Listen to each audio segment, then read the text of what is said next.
U.S. President Donald Trump replaced his national security advisor, Mike Waltz, following a scandal over a chat group leak.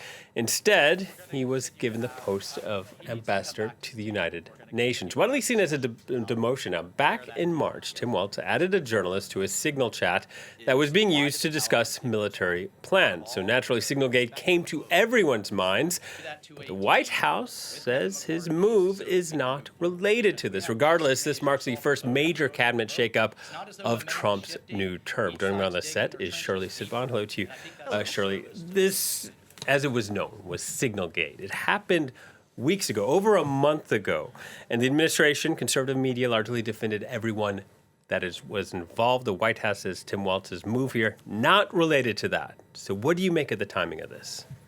Well, observers say that it is related, but that Donald Trump, admitting there were several mistakes at the time, decided to wait because he wanted the situation to blow over, the crisis to de-escalate, pressure on him to decrease. Because, well, what would have happened if he had sacked him at the time, removed him at the time? Well, maybe the Democrats would have asked for other people to be removed. For example, the actual man who put the U.S. plans to attack Houthi position there, Pete Hegseth, the defense secretary, he put that information on that Signal group, and maybe there would have been more pressure to remove him as well. You know, a real crisis within the administration. So now the pressure is not as important as it used to be. Of course, Donald Trump says there's no link, you said so, to the Signalgate, and some people are saying maybe that's true. Maybe he's just using this to shift public attention from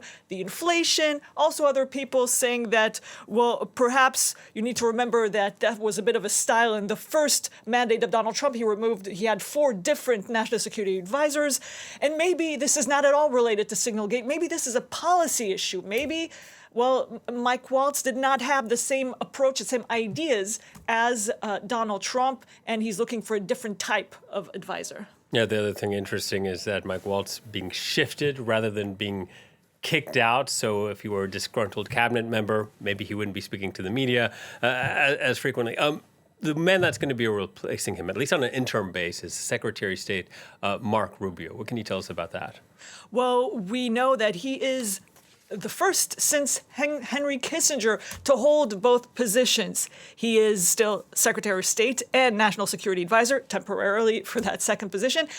But unlike the days of Henry Kissinger, there's someone else there, Steve Witkoff, who is the key player for Donald Trump. At the time of Henry Kissinger, he was the strong man. And now, well, Donald Trump has used Steve Witkoff on various positions. He started with Gaza, Israel, Hamas negotiations, trying to end the war, at least find some ceasefire in that area. And then he moved to Ukraine, trying to mediate between the Russians and the Ukrainians. And now with Iran, trying to find some solution to the crisis around the nuclear deal, trying to find a new deal between Iran and the U.S.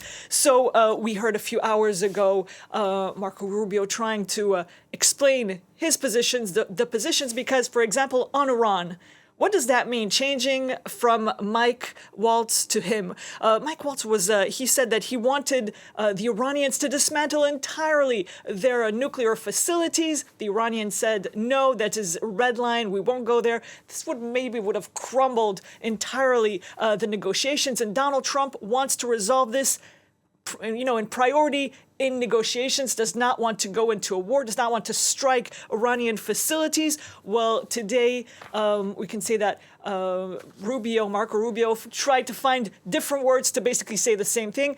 The Iranians can have nuclear power. They just have to import the enriched uranium like all other countries who don't have nuclear weapons do.